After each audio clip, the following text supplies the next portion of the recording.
to the Whistleblower.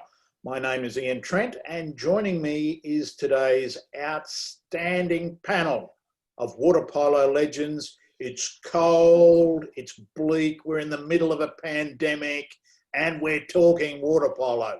Fantastic, could not be better. The former FINA referee from Bondi Beach in Sydney is Phil Bauer, the first of our experts. Good evening, Phil. Hello, Ian. Good to be here. And I think we're going to have a really good show tonight. I think we will too. Australia's top referee, straight from lockdown in Melbourne, and we've taken him away from the Pies game. I didn't think we could do it. Good evening, Danny Flav. Thanks, Minnie. Actually, it's probably not a bad time to get away from it. We're actually getting beat at the moment, so it's all good. Well, there we go. It's all fallen down here. And the former Australian men's team coach and champion player from the nation's capital in very chilly Canberra, I would wager. Welcome, John Fox. Good evening, Ian. And yes, it is pretty chilly. We actually had snow here on Saturday. Didn't settle, but it was snowing outside. Today's been a little bit better. But yeah, looking forward to tonight. It'll be a good one. Fantastic. Of course, our special guest is Peter Kerr, former Australian water polo president, of course, international player and international referee, and a whole lot more. It's going to be a fascinating evening with Kerro. Some notes on communication now. As usual, we invite audience questions. They can be about refereeing, they can be about whatever you like, basically. But to Peter, when he's on a little bit later, Peter Kerr, right, your Q&A box down on the bottom of your screen, give it a click, put your question in, we'll do our best to answer it. Email and feedback, whistleblower@gmail.com. There it is. And of course, the Instagram address is whistleblower, hashtag who is TWB, the whistleblower, right? Any feedback, we would like it. And in particular tonight, have a look at the Water Polo Australia website. And of course, the new whistleblower feedback survey is there. So if you'd like to say anything about the program, how we could make it better, right? Probably get rid of the host, get rid of the panelists, whatever. I think we'll get some funny ones if we invite them, right? But we'd like to make the show as good as it can be. So please fill in the survey there. Now, let's get on with it, and have a look at our rules and interpretation segment with Phil and Danny today. Referee position in set play attack. Take it away, boys. Lovely. Okay, these are things. One of you would be good. Yeah, these are things we're going to talk about. Section of the pool, where to stand, where the referees are looking, what players to watch, where the ball is. All the little things that we don't often talk about. Yeah, and positioning is, if you position correctly, you'll make a lot more better decisions. It makes it so much easier to make a good decision. Yep. Let's go, Scotty. Okay. Okay, so what we've got here is the attacking referee. These are the positions they should be looking at. So we're responsible for centre forward, centre back, the left wing driver, point, and the goalie. Also, we've got them moving between 4 and 6 metres. It's actually moving down to the 2 metre, down to the goal line, back out to 6 metres. It's just not standing in one spot for the whole duration of the attack or the defence. We've got to move with the play. And also it's got there with help from the defence referee, depending on where the centre forward is sitting, the centre back, which way they're facing is to how much help the other referee can be from the other side of the pool. Left side post-up attack, all that means is that if we've got two centre forwards on each post, to where we should be standing and where the other referee should be standing to help out as well. Okay, boys, if I could ask you a question. Right, for all the referees that are watching, and you're hell bent on concentrating on what you're doing, right? Often you're going to forget to move around. Is there a way to? I suppose it's just practice, but Yep. Is there a way to get your mind into moving around, because not everyone does? I think you really need to talk to yourself the whole time, to say keep moving, and to question yourself why you're whistling or reffing. Is that, are you in the best position to see what's going on? And if you're not, well, then you must move so that you can see the whole set play, what's going on. So it's talking to yourself the whole time, because you can easily get bogged down and just stay in one position, and that's when you miss things. Yeah, I agree, Danny. It's a matter of getting the angles right and being able to look at the centre forward, centre back position, but also see from the left wing right around to the point. And if you can't see that, then you should be moving. Whether you, like we say 4 to 6, but sometimes you might have to move out to 7, you know? Yeah, but it's important that you don't just go and plant yourself on 2 metres. Because you will not, if there's a right-handed centre forward and they're marking him, you know, you'll find it very hard to see what's happening, who's holding the ball, who's holding who in that position. And it's even harder when there's a left-handed centre forward. So the more movement, the better. Okay, here we have just a set player, and we're talking about where the referee should stand. And the diagrams coming around is referee 1. That's the players of the pool that referee 1 should be watching. And as you notice, referee 1's out on about 5 to 6 metres. So what happens in here is he's got a good view of the centre back, centre forward, and he's also got a good view, a clear view of if the foul's outside the 6 metre mark as well. Okay, from where the ball is down on the left wing, he's got clear view of all his 4 players, and then the referee 2 on the other side, you can see is about 8 metres, and he can virtually concentrate on the right hand wing and the right hand driver. Pretty clear, that one. It's a good diagram. Okay, and what we have now is the arrows. If that attacking player out there where he drives, so if he drives on the outside of the defender, referee 1 just follows with him, so he goes with the drive. So if I'm the referee 1, I'm going with that drive as a person driving, because the ball's down on the left hand wing. If he was to go to the other side of that defender, as we go now, okay, then I would go with it as well, but I'll be also hoping that referee 2 or my companion will be watching that drive as well. They'll be also looking for a pick on the screen or a hold on the other side. So drive outside, I look after it. If it drives inside, referee 2 can follow. It's much easier for that side.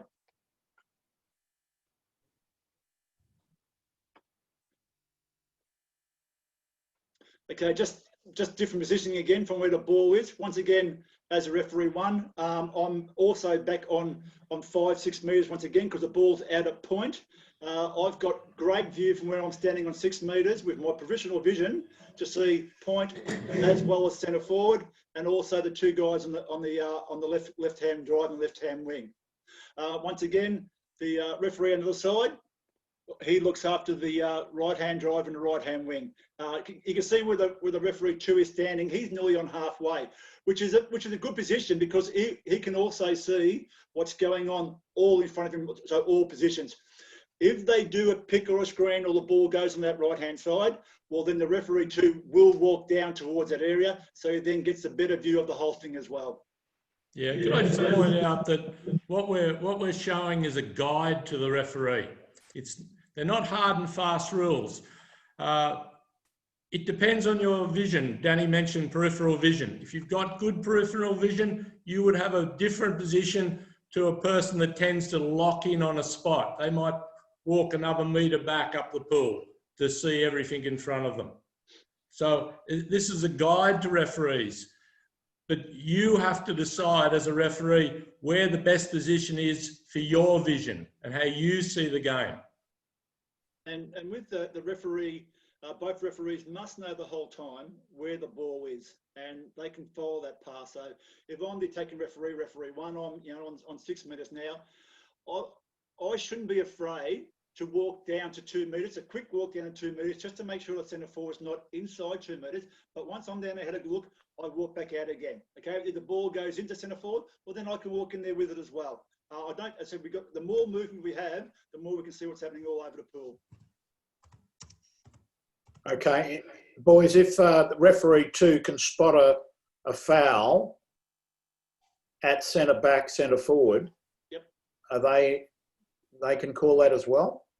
Absolutely. Now it's, look, gone are the days where, the attacking referee calls all the fouls, all the minor fouls, all the exclusion fouls at centre forward.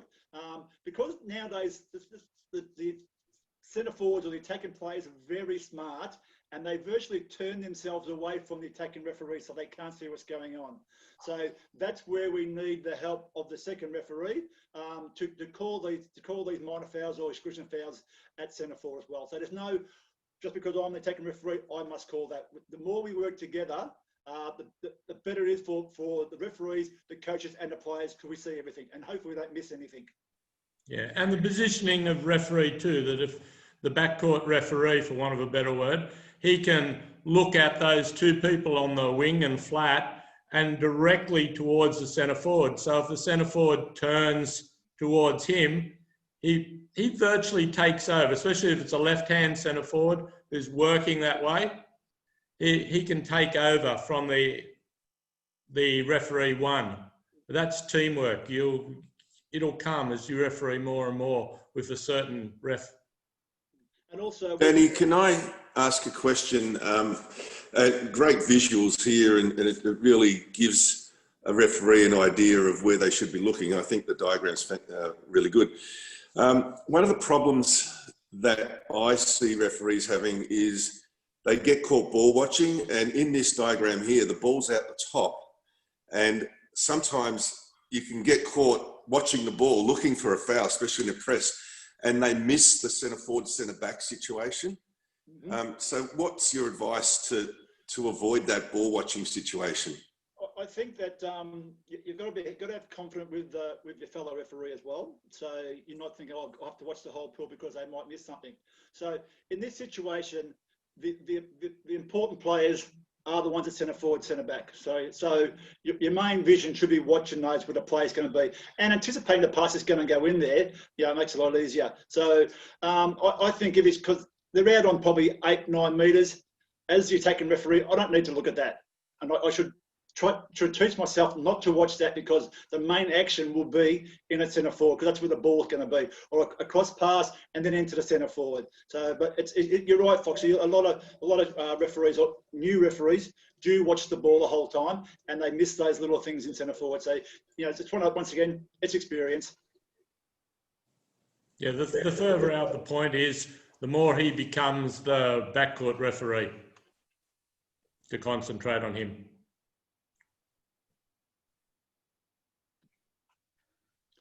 Next one, Scott, please. Okay, once again, it's just more positioning of the set play, once again, and to where the ball is. So, once again, the attacking referee at the moment, and just move myself away a little bit. There we are. The attacking referee could probably move down a little bit further towards the goal, maybe in line with the left-hand wing driver. But, position, because of that set play where both referees are, they're in a good spot to see everything. The referee two's moved down now from halfway, because that's where the ball is. So he's moved down to watch the ball in case there's a quick pass in again. So he's already started moving. So, but that diagram's very good for where the referees are. Maybe, as I said, the attacking referee could move down a little bit further, but that's good positioning for both referees. And the next, Scotty, please. Okay, that's what we're talking about.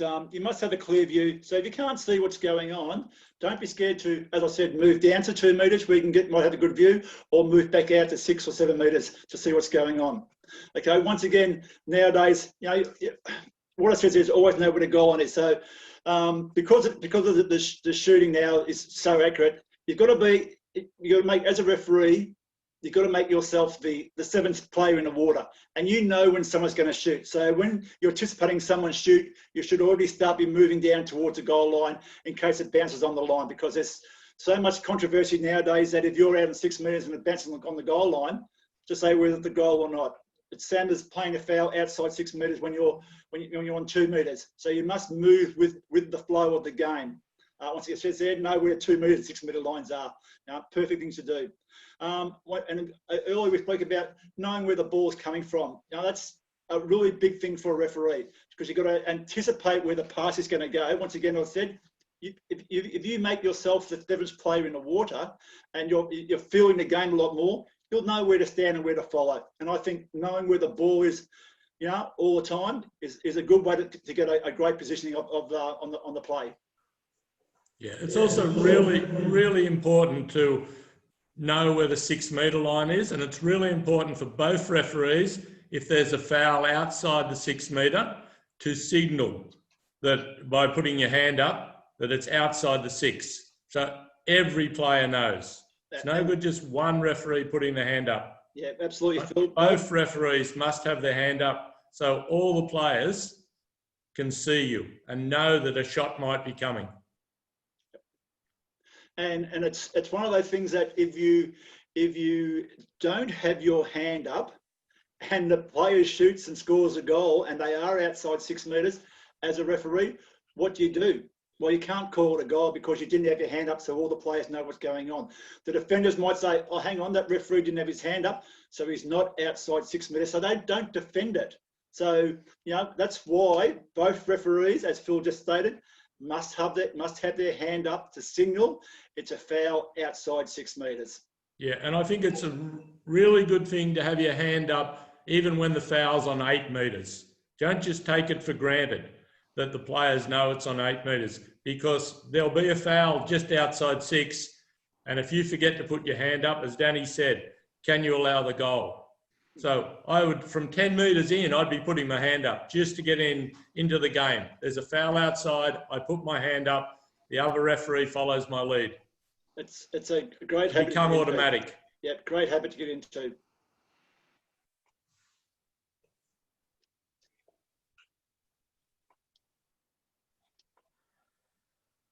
Okay, there we're just saying once again as Phil said earlier, these aren't steadfast rules. So we're trying to work together, and what we're saying here, the referee too, who's responsible for the right hand drive and the right wing 2 metre man. So once again it goes there. Those two go together. Help out referee one when necessary. So as I said earlier, a lot of the times the centre forward now turns away from the attacking referee, and it's very hard to see. No matter if I move forward, backwards, a lot of times I can't see. So that's why it's great for the defending referee or referee number two to help out, as we said earlier, to call, as many asked, to call those fouls or exclusions in the centre forward. So just actually gone over again what we spoke about, knowing whether the foul is an outside 6 metres, know when referee one needs help. Nowadays, once we're internationally, we all wear headsets now anyway, and there's a lot of communication going on nowadays between the referees saying that if I'm the attacking referee, I will tell the other referee that I can't see. And they will then start watching the centre forward, and as they're watching the centre forward, I can take over their position of watching out point or across the pool a little bit more. So we got to work together to because we don't want to miss anything. But communication is a great thing nowadays. Okay, once again, it's just another different set play for where the ball is, and they're the zone that the referee one and referee can two look at. Okay, there's still referee one still out in about 6 metres, which is good because the ball's out towards 6 metres as well. So both referees will know that's out if there's a foul outside 6 metres, and they can signal. And if there's a drive on the right hand side, referee two is in a great position to see if there's a pull pass or a hole in that situation, knowing where the ball is. And then once again, if they pass the ball across to left hand drive, referee one will then move with that pass, and he might move down to 4 metres, depending on where those players are. If there's a minor foul, he'll call that minor foul in 4 or 5 metres, but then he'll move back outside to 6 metres again so we can watch the foul outside 6 metres. So just another diagram of where we should be looking. The end. I did have a question, right, from our Q&A box. Sure. Boys, the signal for blocking. How do you signal blocking, a blocking foul? For me, I do it, sometimes do it both ways. I do it as like a sort of a hold, and Right. or like this, so it's a block. So if you can see now, put my hands back like this, like I'm blocking the attacker. But most of the times I just do this, like a hold, block, turnover, or exclusion. So it's a hard one to see, but most of the time it's easy to just say, if I'm blocking, I'm holding, yeah, exclusion or a turnover. Okay, excellent. Thank you, gentlemen. I thought that was a fascinating insight on positioning of the referee in attack. It's time now for our special guest, and he's a former president of Australian water polo, an ex-national team player, excellent international, in fact, I should say a better word would be top international referee, and the man who recited the official's oath at the Sydney 2000 Olympic Games. He's also the Oceania member of the Independent Ethics Commission of the AOC and just joined the National Sports Tribunal. And he joins us now from Cronulla, and his name is Peter Kerr. Welcome, Peter. Thanks, Ian. Very nice to be here. Yeah, great to have you, coming from us from the darkness a little bit, but as long as we can hear you, it'll be good. Okay, mate, I'll kick it off. You're an old clubby of mine, but I never really got into your history. I knew you went to Cronulla High, or I thought you did. Is that where you started playing? Yes, it was. I went to Cronulla High. My parents brought us up in Cronulla, and they moved down here after the Second War. So they were always aquatically minded, so we learned to swim quite early. And when I got to Cronulla High, I discovered water polo, and I went from there. I started playing at school and ended up playing with the then St George Club, which turned into the Cronulla Sutherland Water Polo Club. And the person who introduced me to that club, or to playing grade polo, was Bruce Folsom. Okay, and you went to school with Bruce, didn't you? I did. He was a year ahead of me. They were the same age. But I went to school with Bruce, and he introduced me into the game. And then I was encouraged all the way through by him and others like Billy Jones. Okay, and of course you had some great names coming out of Cronulla there, the high school, both Folsom brothers, Tony as well. What about Randall Goff? Did he? No, Randall didn't go to Cronulla. He went to Canberra High. He was in the same area. Nearly. He was a couple of years younger than myself. But we went through a period where the high school competitions, which has now sadly disappeared, was very strong. So in our area on a Wednesday in summer, there was Cronulla High, Canberra High, Janelli Boys, Engadine, Port Hacking, a whole range of high schools, and it was a very vibrant competition. Yeah, gentlemen, I think it's a real shame, and Foxy may back me up. The deterioration of CHS water polo, combined high schools water polo, is an absolute shocker. And can we do something about it, Foxy? Yeah, we're lobbying, and we're certainly in communication with School Sport Australia. It's just a matter of where it fits in the hierarchy of Australian water polo competition. But it's certainly so many players came through that schoolboys, schoolgirls, went on to be Olympic gold medalists and Olympians. So yeah, we're working hard to try and get it recognised. I mean, a great example, it costs nothing. The teachers, the coaches, a great example is Tamworth High, where we had Craig Miller, Nathan Thomas, Heath Benke, Jason Hensby, all came out of Tamworth High. And that came through the high school competition. And I think people like myself saw the possibility of representation at a high school level, encouraged us to train more. And then we realised that you go further than just representing your high school or your state. You go in grade, there's the other opportunities. So it was a real introduction, and it's a huge loss that we don't have that competition as strong as it used to be. Yeah, well, you've mentioned a few names that came through just in your area. And let's face it, it was the strongest area, and possibly still is. But Peter, you mentioned Brew and Billy Jones, some early influences in your career, apart from them, and maybe a little bit enhance on them a little bit.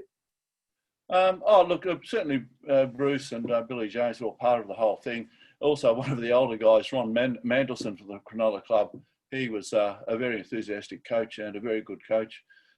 And so it's Ron. But no, it was really those guys, Minnie, to be perfectly honest. And also, we had a vibrant competition. You mentioned the Cronulla area, but Narrabeen Boys High, where Monty went to school, that was we used to play them in the finals of the CHS competition. So there was the prospect of that competitiveness with Narrabeen Boys High in particular. And so up the Northern Peninsula, it was very strong. And then that faded, but now clearly has come back strong, that area of Sydney.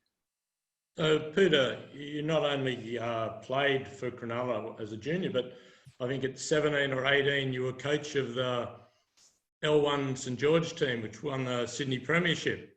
So you started coaching at a young age as well.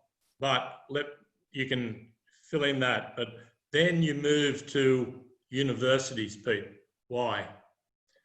Well, go back to the coaching of the women. I mean, as you know, your wife I coached her too, and one of the best players I've seen since then and now was your sister-in-law, Adrian Turnbull. She was a great athlete. I went to Universities Club primarily because Monty got in my ear and said, "You should come over. There's the opportunity for you." I started university, going to university, so I was travelling into town anyway. And I've ended up moving across. I thought I'd end up going back to play Cronulla, but I didn't until I was later in life. But it was a great club, the Universities Club, and I enjoyed it, made many friends there. And I think with Monty around, he was driving us in many respects in relation to training and performance. And he was a great influence on all of us. How many premierships did you win? Can you remember? No, I can't. But if someone said it was an equal number with Cronulla, I'd say that's probably right. In later years, it's all changed, of course. And the Universities Club disappeared basically into the Sydney University Water Polo Club, which was then second division side. And we continued playing a little bit longer. But no, I couldn't answer that question, Phil, to be perfectly honest. Yeah, but you dominated in those years, didn't you? Well, we did. And there's a photo I've got here of one of our teams when Monty and I are a bit older, but it's Monty and I and Charles. But there's Ski, Chris Wybrow, there's Chris Harrison, there's Ray Myers, Peter Gary, Chris Harrison. I mean, there's Don Cameron. The teams that we did have were very strong teams, and a lot of that was to do with Monty's recruiting, I might add. But no, we had very strong sides. He did like to win, Monty. But those games against Cronulla, they were just highlights of a year, weren't they, Peter? That the standard was so high. They were highlights, Smitty, and the excitement we felt when we won was I can't begin to describe what it was like because it was that competitive. I mean, the same goes for playing against Balmain and the old days Bronte, Bondi, Manly. It was a very strong, vibrant competition. The West Club came through, of course, but those games against Cronulla and Uni, which you witnessed a lot of them, they were fierce, and no quarter was taken. They certainly were fierce, but the standard was just absolutely fantastic. How would you have rated Cronulla, Universities, and then look, and Balmain and West and man, they weren't that far behind. How would you have rated them against European clubs at that time? And we did have European clubs come out periodically in those days, didn't we? We did. Latterly, we toured 2 or 3 times as a club to Europe, and we performed well against the clubs we played, but we didn't play the Yugoslav or the Serbian, Croatian clubs. So it was very hard to rate ourselves when you don't play against those clubs. We played against Florence with the Magistries as a club, and we performed well against them. But, clearly the better teams in those other countries were superior to our size. But we held our own. When you think of some of the talent we had in our teams, both Cronulla and Universities, they were world-class players. As we've always had world-class players. It's just a question of other reasons why we probably haven't podiumed at the Olympics. Mm.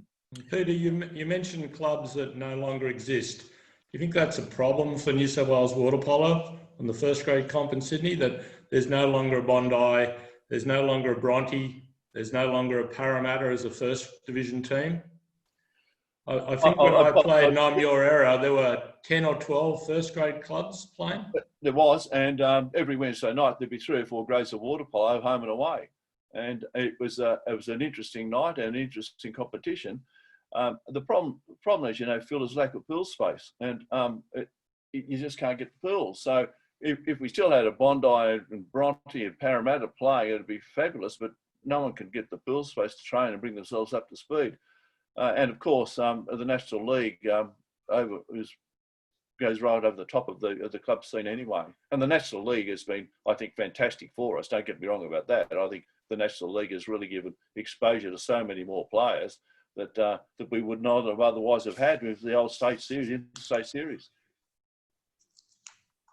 But Kerr, did you play much against Aker at all, or did you play on him, or? Well, yes, Monty always designated me to mark my brother.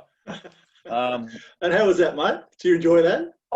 Look, it was okay. I mean, there's always a certain way to play against Andrew, and you always had to be between him and the ball, and you always had to make sure that he didn't get the other side of you. So it was a question of positioning yourself with him, and he's a much bigger, stronger, much more mobile, far superior player to myself. But I spent the entire time, if I was marking him, trying to stay between him and the ball and stay in contact with him. So there was no love lost during the game? All fair? No, but we certainly, there's no injuries or dirty play go on. You know, the usual, Danny, as you know, you pull past. And of course, yes. But that's not an issue. And but the games are played in a great spirit, as all their games have been, you know. And I think, you know, it's people say it's a brutal sport, but it's not. As we know, it's a beautiful sport. And, you know, sometimes when it gets to lower down the pecking order, and it's not, you know, it's not well refereed, but sometimes there are issues. But no, in our games, it was all played in a very fine style, and afterwards we always, you know, at the pub. I mean, and mixing with it, not necessarily Cronulla either. It was Balmain and all the other teams. We did the same thing. And of course, Pete, there was another Kerr, Billy Kerr, and we skimmed over Andrew, but one of Australia's best ever players. You all had great parental support. I remember your folks were often at games. Yeah, well, that's right. Mum didn't like to go to the game. She didn't like me playing against other people, and she didn't understand the game at all, to be perfectly honest. And Dad used to enjoy it enormously, and he got pretty excited about the whole thing. But no, they were great support for us. Mine was an early battle for me. When I was 13 or 14 and walking down to Gunmatter to train, Mum, I don't think Mum thought she liked it terribly much because I was mixing with all these adult men. I don't think she really understood. But then, so I had to sort of plough my way through all of that, which sort of opened the way a little for my two brothers to play. Pete, can I follow up there? When you're 13 and 14 and you played and trained with adults, did that make you a better player than we've discussed previously about kids play with kids now, and they don't necessarily get into the grade system till they're much older than they used to be. So you, like I, would have played third grade or second grade at 13 or 14, correct? Absolutely, and I think it made us better water polo players, Phil. Yeah. There's no issue about that. It's a shame that doesn't happen anymore, but we should play against stronger, faster people who have more knowledge of the game, and you'll learn through that experience. There's no issue. And then you take away your own faults, whether it's strength or speed or whatever, or ball handling, and work on them so you can come up to the mark with them. Plus, like these days, football and other places, if someone makes a mistake, they pat them on the back and say, it's okay, mate. In the old days, no, you're the worst. You're bagged mercilessly if you made a mistake. There's none of this supporting, comforting arm around the shoulders anymore. Well, that's what it is now. It wasn't then. It was just, you're hopeless. Get out.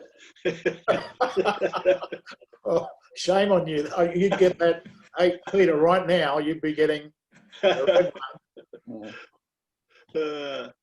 So, Kuro, look, as we just said, you had a great career. So how did you transfer from coach, player, coach, then to refereeing? Did someone influence you to go into refereeing, or you were there one day so you had to referee? No, Danny, it's old-fashioned, but I just felt as though I put something back in the game. You know, I finished playing rep polo, I think, my last state team. I thought, I love the sport. So that's the only reason, Danny. I thought, well, look, I played. I sort of know what goes on. I'll start refereeing, put back in the game. That was all. No other reason than that. No one else encouraged me. I just decided to pick up a whistle and start doing it. Never look back, mate. Oh no, yes. Look, I did. This is a confession. I didn't enjoy refereeing. I didn't. Well, one of the main reasons was because you make mistakes, as you know, and Phil knows. Yeah. You make mistakes during the game, and I hated letting the athletes down by making mistakes. And that's what you're doing. You let the athletes down. Every game, you make mistakes, and sometimes you do good games, and then you've cut the mistakes down. At the end of the day, I didn't really enjoy it. I made some great friends out, great experiences, no issue about that, and it led to other things. You know, I wouldn't have been doing the judges' oath at the Olympic opening ceremony unless I'd been a referee. So you know, it's been terrific for me, but enjoy it? No, not enjoy it. Kerr, I think you've just explained why when we go to Albury and play the old guys, the uni versus uni games, that you don't referee because you're afraid of letting the Victorians down. No. Well, I got a mate who's the Olympic rowing coach. He's from New South Wales. He won't let any of his athletes drink VB. Just won't let them. Nothing to do with Victoria. Right. Well, let's go from Albury to Atlanta. That was your biggest accomplishment, and unfortunately you had to go as a neutral because we didn't qualify. But tell us about your experience in Atlanta in '96. Atlanta was marvellous. I'd been there the year before for the Test event at World Cup, and I liked the city, and I went back, and a couple of things stand out. We roomed in the nurses' quarters in Atlanta, one of the hospitals, and we had 4 referees in 2 rooms with a shared toilet. But my roommate was Rolf Ludiker, and Rolf, to my mind, he asked me one of the great referees of the world. He was a great referee. And Rolf and I became firm friends, and Rolf ended up being the president of German water polo. So that was a great experience with Rolf. You couldn't, Rolf would just come in at 10 at night and say, we're going out, and you just had to go out with Rolf. You know, there's no question about it. The other thing is I refereed the first game between Serbia and Croatia after Yugoslavia broke up. And that game was an easy game. Because the athletes were all friends and had played together. The only issues for the crowd were a bit too excitable. The crowd was had gone a bit crazy, but the game was just an easy game. So to me, they were the 2 highlights. And the other one, I suppose, was the opening ceremony.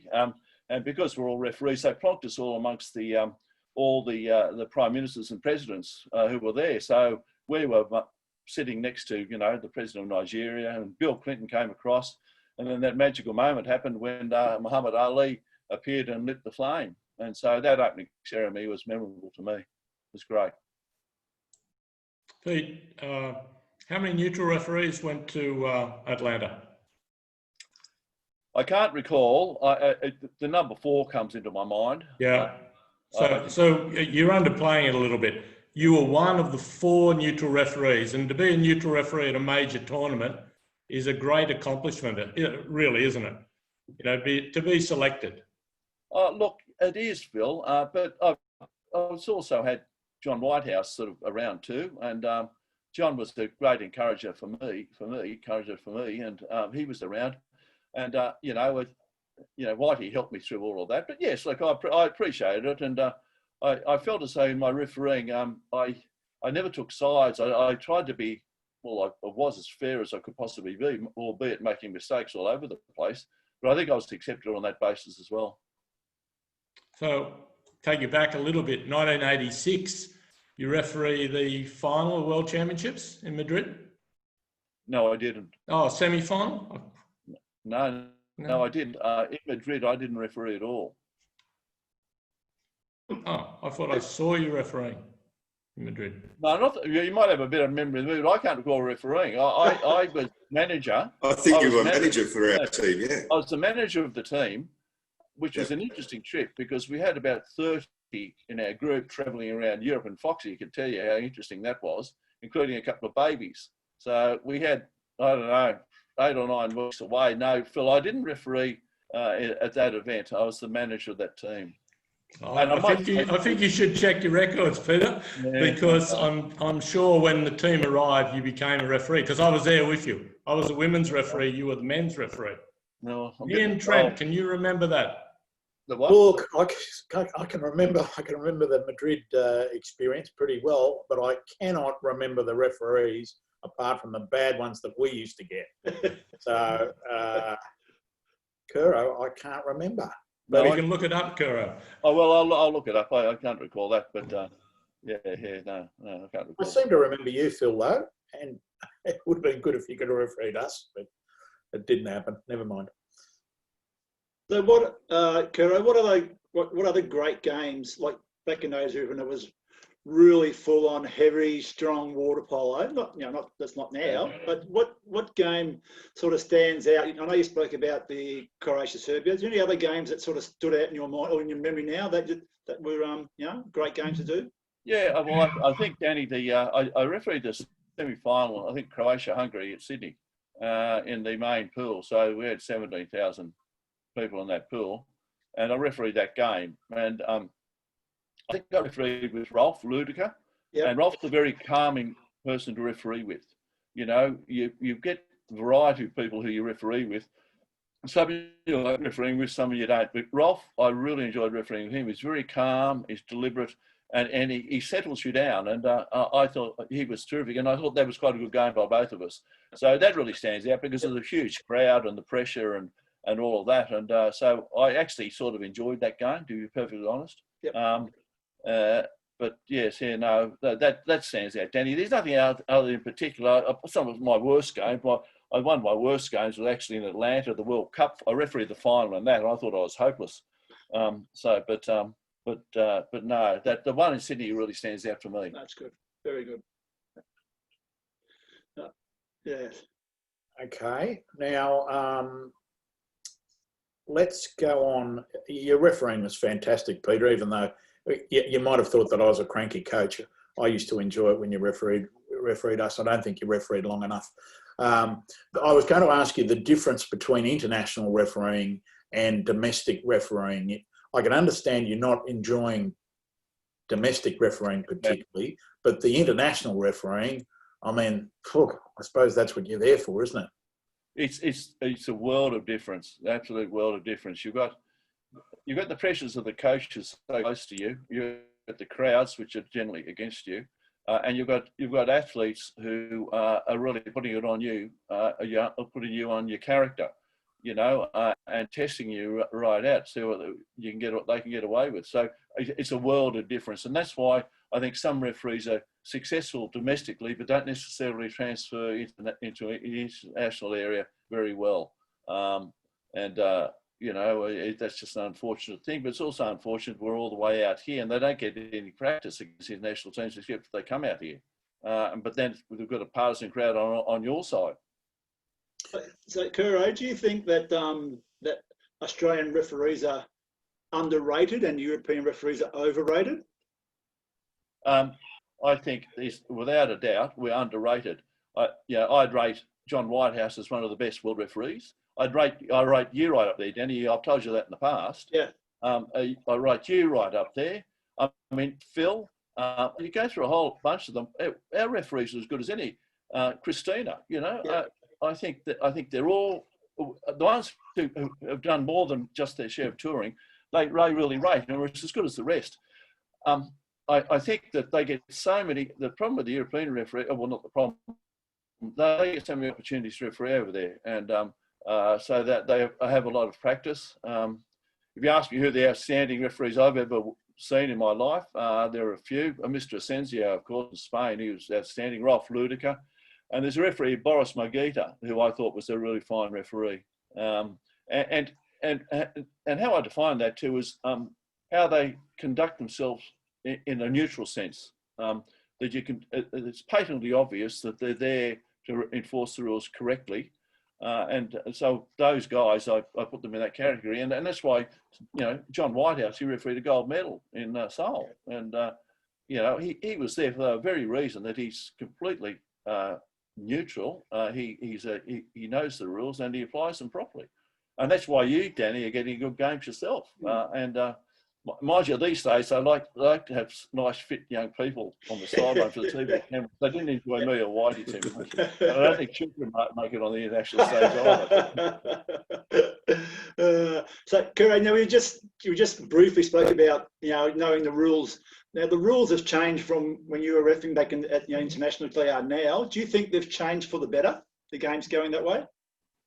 I think the rules haven't been enforced properly over all the years. I thought the game was a better game years ago for spectators, and then it sort of evolved into a different game these days. But I think FINA are trying to adapt so that it becomes a better game, and I think the current rules are quite good. I think they seem to be working well. And as we all know, the rules have been modified year in, year out for decades to get the right balance. But the only thing I think I really miss is the players like Epsiode, the smaller players, the beautiful players. We're missing that, and I think it's such power polo these days that, from what I see, that we're missing those beautiful players. Yeah.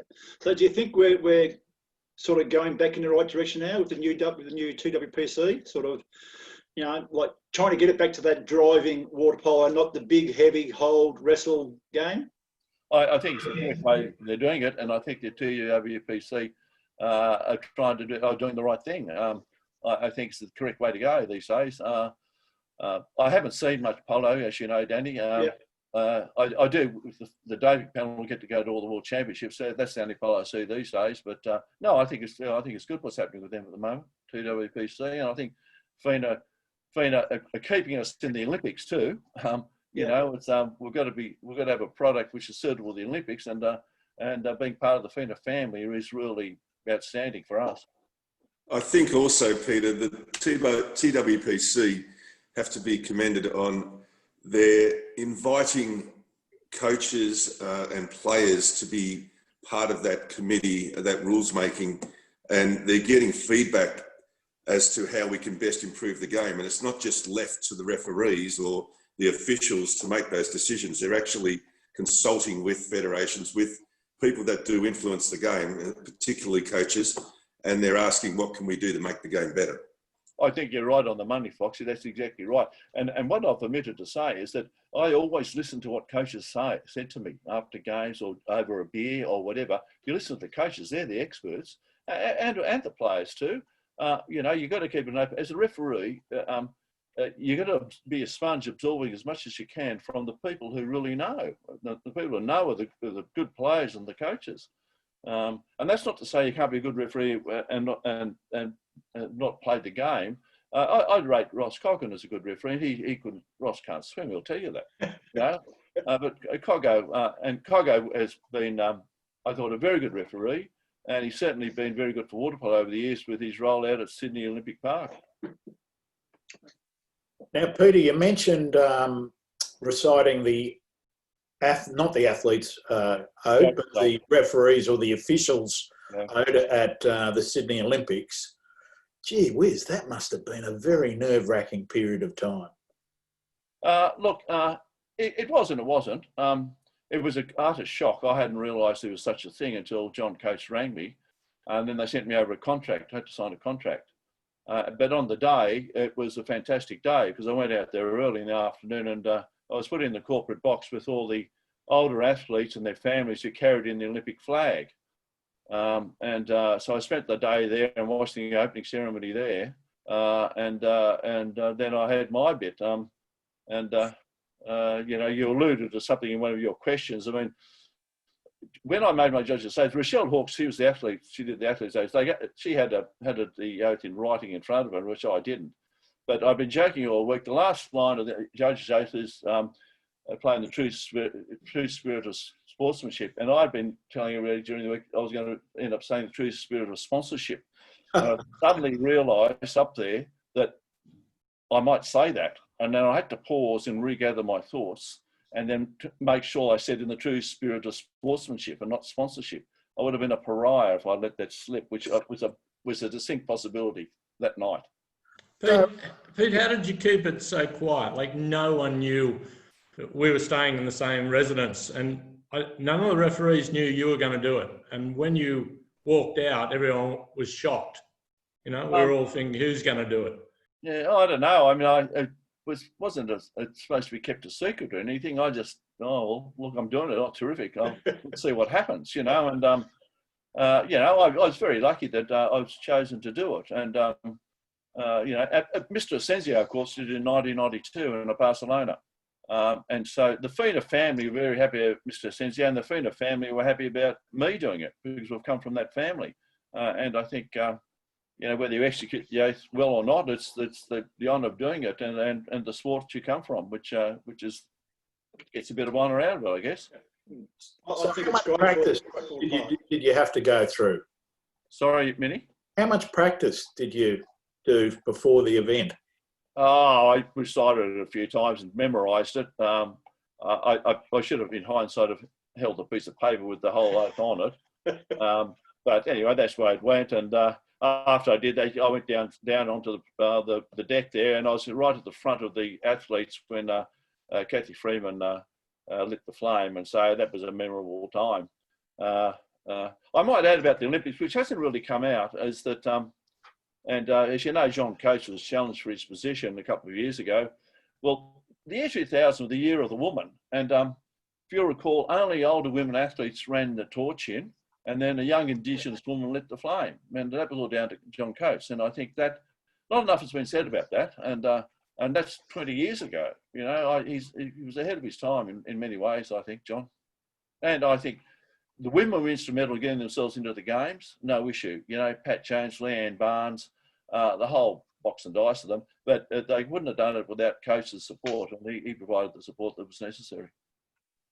So Pete, I know you had lunch with John Coates today.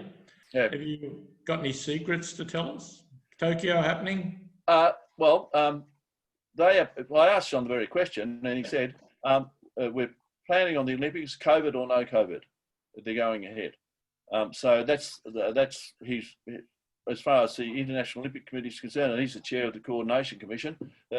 Tokyo will go ahead, whether COVID's secured or not, which is good to hear. Yeah, that's great news. Yeah. It's hopefully it does. Peter, you've been a real journeyman as far as all the roles you've played, from player, coach, referee, and then you found yourself in administration. And tell us about how you transitioned from those roles into your admin roles and eventually ended up as the president of Water Polo Australia. Oh, well, I know exactly what happened. I finished playing in the state team after 1983 Australian Championships, and Dennis Hamill approached me. And, you know, I wanted to stay involved with the game. And Dennis, he was the one who got me involved with administration. He asked me to come on board of New South Wales Water Polo as chairman. Billy Jones was president, and it was Dennis who got me into it. So I stayed in as chair or president for 13 years with New South Wales. And if you recall, Ross Coggan was our executive director many years ago too. That was one of his early jobs, as was Les Kay. And then from there, I went across to Australian Water Polo and joined that board in 1992, and then became president when Bill resigned in 1996. Okay. Was that a good time for you? Did you didn't enjoy refereeing that much, but did you enjoy the administration side of it, Pete? I did. Well, we had a very fine person, John Whitehouse, running this board. And subsequently, we had Chris Harrison, and both fantastic. And I enjoyed that side of it. And in many ways, I mean, you try and influence the best way possible. And having played and coached and refereed, it brings some experience to it, and support for the athletes. You know, I think also over the years we've had very good boards. So I just go back, some of our board members have been fantastic, and I think they've all contributed. But you know, it's challenging times at the moment with money and other things, and it's very difficult. I mean, one of my mistakes I think I made was that I think I stayed there too long. I should have left earlier from that position, but you know, that's the way it is. But I think that we had very good boards over the years and very good people on the boards, and you know, it worked well. It seemed to work well. Over the years, what do you think is the greatest accomplishment of Australian Water Polo while you were president? Oh, look, it's a pretty hard question. I mean, I don't know if there's any particular accomplishment. You know, the sport's unified under the one logo. That occurred. I think the National League became very strong and equal men and women representation there. I think that the good European coaches that we've been involved with have come out. I think that's been good. There has been some sponsorship, but it's very hard. I think also that we've involved younger people on the board. I mean, after Beijing in 2008, I approached Amy Hetzel and Susie Fraser about it, and they brought, not only did they bring youth and their athletes, but they also, Amy was involved with television and the like, and Susie was a sports, well, involved with as a lawyer with the Court of Arbitration for Sport, and they were terrific directors. Then you had Leanne Barnes, you had Kay Copeland, you know, and I think we had a good representation across the board of male and female directors, and I think, you know, that was a good thing. And also, most of those directors that coincidentally came from different states. And so we almost had covered all the states, and with the talent we had on the board, which I think was very good. Kerr, you just mentioned about sponsorship. Do you think we missed the boat after the women's gold for sponsorship-wise there? Well, what happened after women's gold was I think we're a victim of the success of the Sydney Games, and I think also being a team sport made it harder when there into people tend to focus on individuals. What we did after the Games is we met a couple of times with Mike Bushell, SMAM, Sports Marketing and Management, and there's nothing he could dig up for us. But what we did do is I was introduced by John Coates to a lady called Elizabeth Nosworthy, who was the chair of a Queensland Quango called Stanwell. And I went up and met her in Brisbane. I took Mel Rippon with me, and we had lunch, and she wanted to know how much money we'd like for the women's program. I said, oh, look, you know, 10 grand, 20, whatever you reckon, it'd be great. Anyway, I went back the next day, she rang, and she had $250,000 for the women's program with 50 grand a year for the next 4 years. So that flew out, that came out of Sydney, and so those monies were spent on the women's program. But the reason that happened was because of John's connection with her, but she had a niece who played in Brisbane, and so was the personal element to it. It was just very difficult to compete against all the other individuals and teams to get any further money. I think Liz Weeks, she ended up getting some sponsorship, but I don't know about many of the others, to be perfectly honest. So, Peter, I think, yeah, one of the great accomplishments of your board was the promotion of the women's water polo, and you said the National League, and just so from your role as president, then you took up a couple of roles with FINA as well. You were on the doping panel. Are you still on that, or is that? Yes, I'm still on that. I went on in 2000, and I'm still on it. It's become busy over the last few years, and we have our hearings in Lausanne. Well, that's now stopped, but no, I'm still involved with that, and it's an interesting panel. And we have people on it like Bill Bock from the States. He's the USADA General Counsel, and he wrote the judgment on the Lance Armstrong case. And so I really enjoy that. You know, there's a lot to be done with it, and sometimes it's difficult. I was appointed to the Sun Yang case, the Chinese simmer, but I declined the opportunity to be involved with that. I didn't want to be involved. But then coincidentally, well, not coincidentally, we were overruled on that. But last year in Korea, I did a case by myself, a Brazilian swimmer, who I found guilty. And at the same time, Sun Yang's decision was overturned. Mine was overturned. So Sun Yang got convicted, and my swimmer didn't. He got let off. So it can be a bit fluky what goes on, you know. And the Court of Arbitrations for Sport, there's a great range of people on it, and you know, they're all technical people, and for different reasons, different things happened. And in relation to Sun Yang, I read the judgment when the FINA Doping Panel found him guilty, and it's a long judgment, it's a black letter law judgment, which is correct. And CAS, the Court of Arbitration for Sport, found other very valid reasons to overturn that judgment. But no, I find it very interesting, Foxy, and I'll continue to be on it as long as they want me. But it also allowed me to go to all the World Championships free of charge for Australian water polo. So from 2000 until when I left at 2014, it didn't cost a zack for me to be at the World Championships. So, Kerr, being on the doping panel, you you hear a lot about the high profile athletes. Yeah. How many athletes are actually caught doing drugs? Well, look, I think the system is manipulated a bit. I can't give you any raw numbers.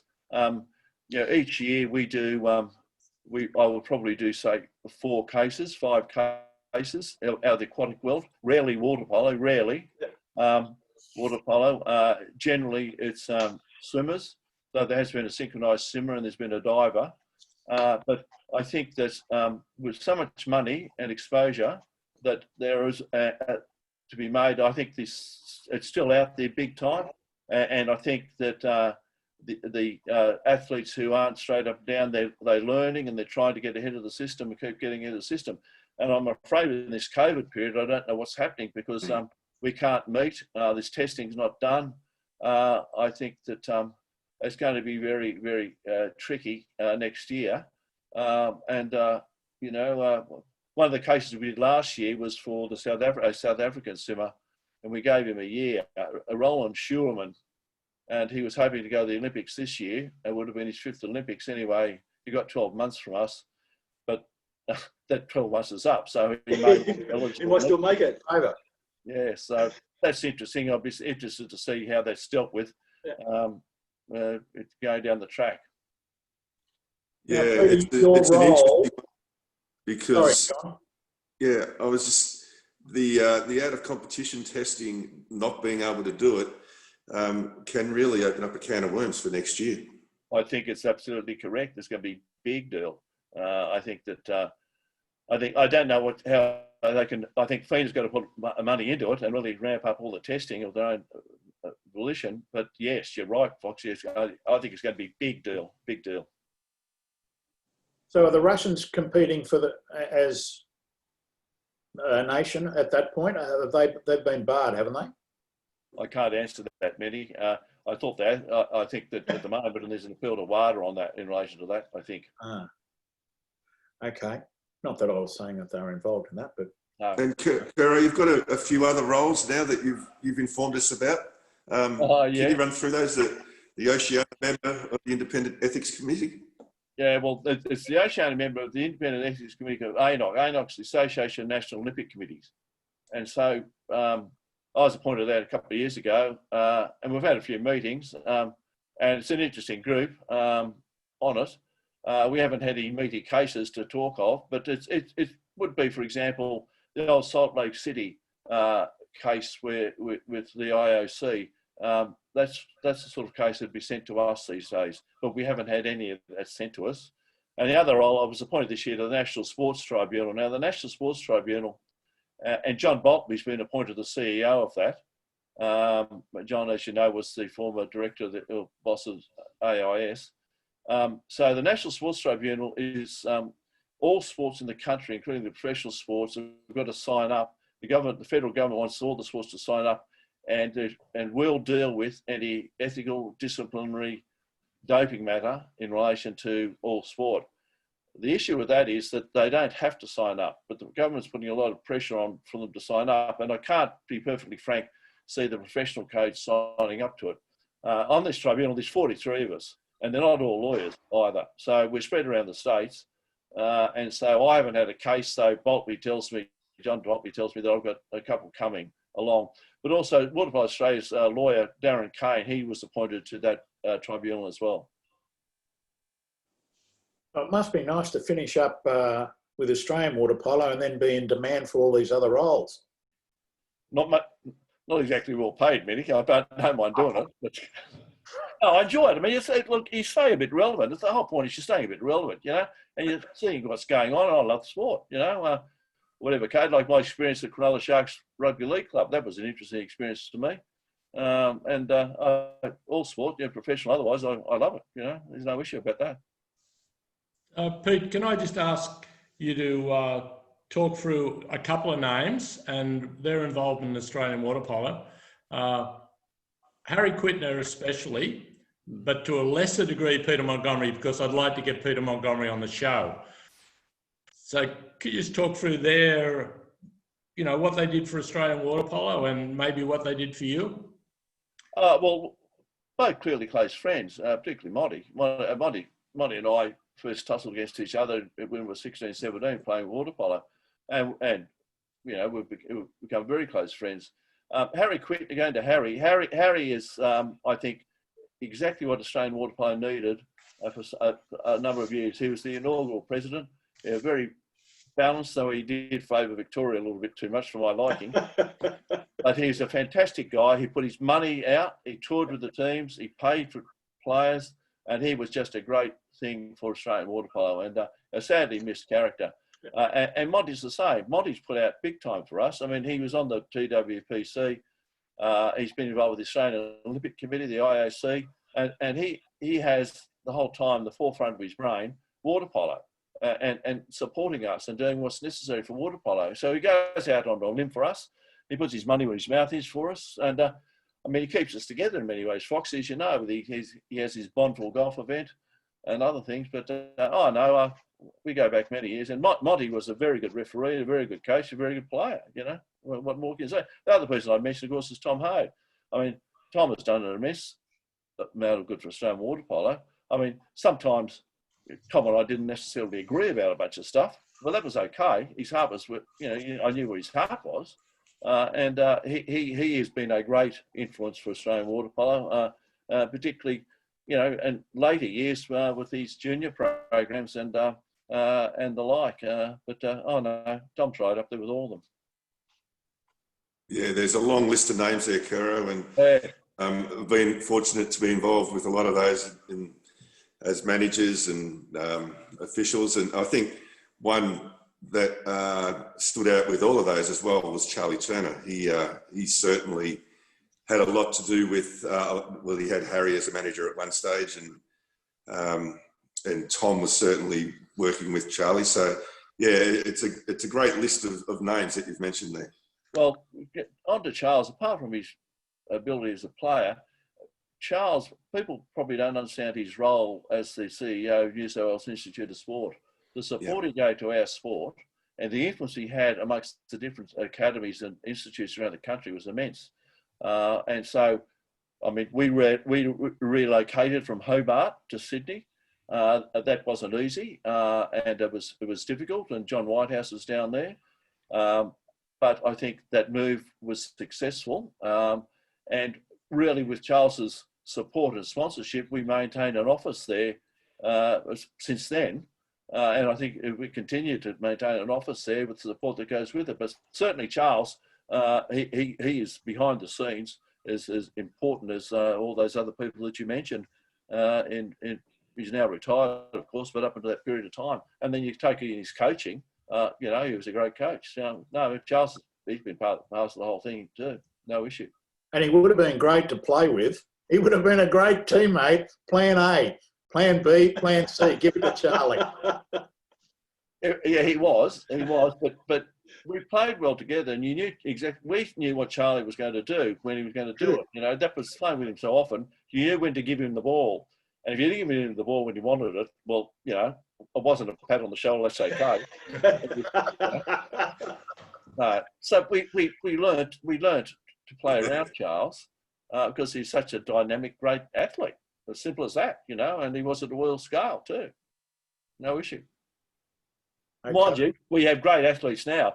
I mean, I saw our men and women play in Korea last year, and our men and women are fantastically coached, and we've got a great range of athletes there. And I must one anecdote, which I must say, last year in Korea, I watched the game that women Australia played China, and 3 of the 4 coaches were from the Cronulla club. There was Pedrag and Rebecca Rippon for Australia, and there was Greg McFadden sitting on the China bench. There was a bit of irony about that. Cronulla versus the world. Who was the best coach that you played under? Oh, I think Monty was probably the best coach I played under. We always had a plan. We always well drilled. There was nothing unusual about what we did. No, Monty was the best coach I played under. You know, Charles was great. Tom was good. Well, not more than good. But no, Monty's the best I played under. No issue. Okay. And the best international team that you've seen? Well, I think the Hungarians, they're the best. I mean, over the years, consistently the best. But, you know, Serbia, Croatia, Spain, Italy, you know, they all lob up there. In the old days, I used to love watching the Cubans play in the 70s and early 80s. They were fantastic to watch. They were great athletes. But no, I think Hungary, Mini, they were just terrific. But the old days, Monty and Charles talk about the brutality of playing the Yugoslav side and some of those players. And I didn't see that team in the early 70s, but when Charles and Monty first started playing the national team, I believe they were just stunning as well. Yeah, we used to bring those teams out, didn't we, Peter? We don't Yes, seem we to, did. obviously the money's short, but I remember going on harbour cruises with the Serbian national team and whatever, and great club teams used to come out here. I thought that was great for the game. It was good for the game. I mean, Rolf Ludiger even brought his Hamburg side out one year and toured it around. And he was in the team. He was in that team, and also another good German referee, Gunther Scheuermann. He was in that team. He was a good referee. So no, it's a great club we're in. Our club, water polo, and you know, it's guided me through my life and given me many great moments, I must say. It certainly has, and you've given us some good moments tonight, Peter, and we do appreciate your time. It's been a fascinating look into your many-faceted career in the sport, and we do appreciate it. Thank you for joining us. And could I just ask Peter one question? Well, you can do it after my very nice outro, but okay, Phil. I'm sorry. You're the boss. He's been around a long time, and I respect his opinion immensely. Peter, your favourite pool? Turn it up. What did he say? Your favourite water polo pool in Australia? It's a question we ask most people that come on. Well, I should share a photo. I had a painting of the Dawn Fraser pool painted by Villebrands. I think I sent you a copy, Phil. You did. You might want to publish it. I think Balmain Pool's my favourite pool. There's nothing more exciting than playing there or refereeing. I love the Balmain crowd. I love the Balmain players. And Phil will show you, send the photo around, Phil. I had a painting made years ago, 1988, by a very good artist, Villebrands, of the Balmain Pool. And, it's actually on our Instagram account. I published it the day you gave it to me. Yeah. No, so I tell you, I mean, Gunnerman's got a lot of fond memories, but Balmain's the pool I think stands out for me. I've got to say, Phil, the old days at Balmain, Wednesday nights, uni versus Balmain, 1st to 4th grade, the atmosphere was electric, and some of the names that popped out there, you can go through all the Balmain blokes, Top Shot, Woodsy and Mickey Withers, and they must have been, apart from those Cronulla games, they must have been great. You were a young bloke then, weren't you, Kerr? Didn't you play in a few of them? I had my first grade game at 16 against Balmain, and we went to the Riverview Hotel afterwards.